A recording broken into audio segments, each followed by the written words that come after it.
Hello বন্ধুরা, সবাই কেমন আছে? আশা করি অনেক ভালো আছো। আমি অনেক ভালো আছি। তো আজকে আমি ইলিশ মাছের সুন্দর একটা মিষ্টি রেসিপি নিয়ে চলে এসেছি, আর সেটি হচ্ছে ইলিশ ভাপা। তো আজকে আমি ইলিশ ভাপা করবো, তার জন্য 4টে বড় বড় পিস নিয়ে নিয়েছি। আর এতগুলো আমাদের মাছ আছে, তার আমার এত দরকার নেই, তার জন্য আমি 4টে পিস বড় বড় বেছে নিয়েছি। তো চলো।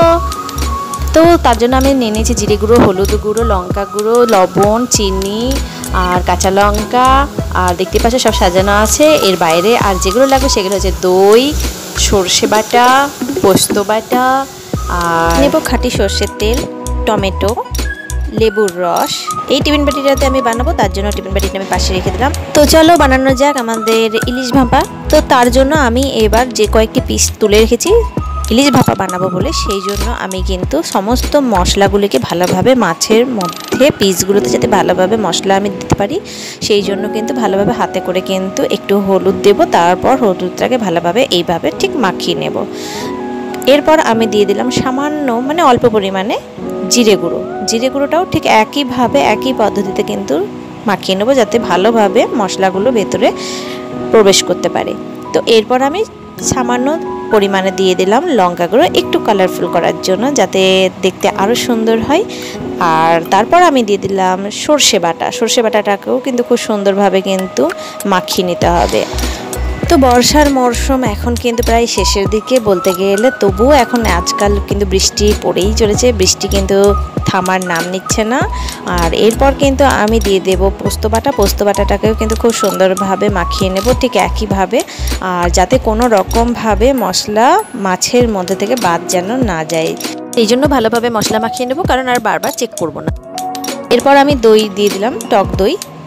দইটিকেও কিন্তু ঠিক একইভাবে ভালোভাবে মাখিয়ে নেব, যাতে কোনো ত্রুটি না থাকে আর মাছের মধ্যে যেন ভালোভাবে মশলাগুলো প্রবেশ করতে পারে, আর তার জন্য টেস্টও কিন্তু খুব সুন্দর হয়। তো এই দেখো, দেখতে কত সুন্দর লাগছে মাছটা, এখন থেকে কতটা কালার হয়ে এসেছে, দেখতেও খুব কিউট লাগছে। এরপর আমি দিয়ে দিলাম কাঁচা সর্ষের তেল।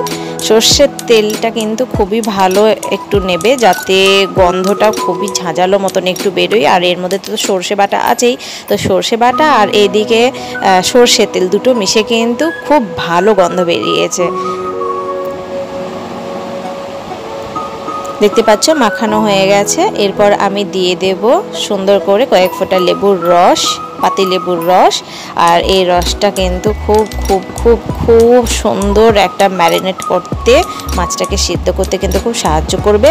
আর এরপর দেখতে পাচ্ছ আমি দিয়ে দিলাম একটু লবণ পরিমাণ মতো, তার মধ্যে কিন্তু পরিমাণ মতো একটু চিনি দিয়ে দিলাম, জাস্ট সামান্য, কারণ আমরা বেশি মিষ্টি পছন্দ করি না, আর তার জন্য কিন্তু আমরা খুবই কম নিয়ে রেডি করে নিলাম। এরপর দেখতে পাচ্ছ মাছটি সুন্দরভাবে মাখানো হয়ে গেছে। এরপর আমরা কিছুক্ষণ এভাবেই রেখে দেবো।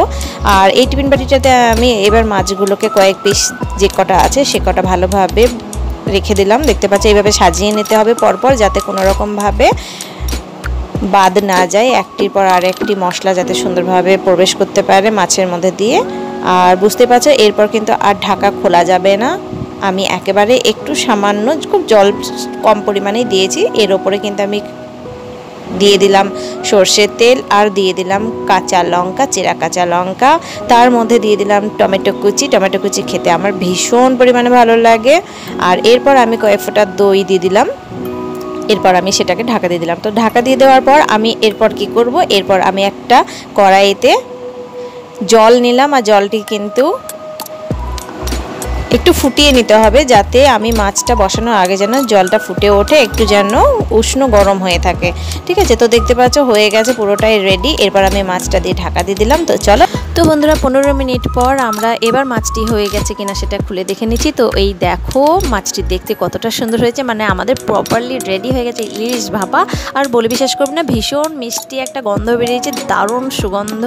আর আমি সত্যি করে কল্পনা করতে পারিনি যে এতটা সুন্দর হবে। আর সত্যি করে বলতে আমি কোনো ফিল্টার ইউজ করিনি, কোনো কালারও ইউজ করিনি এটাতে।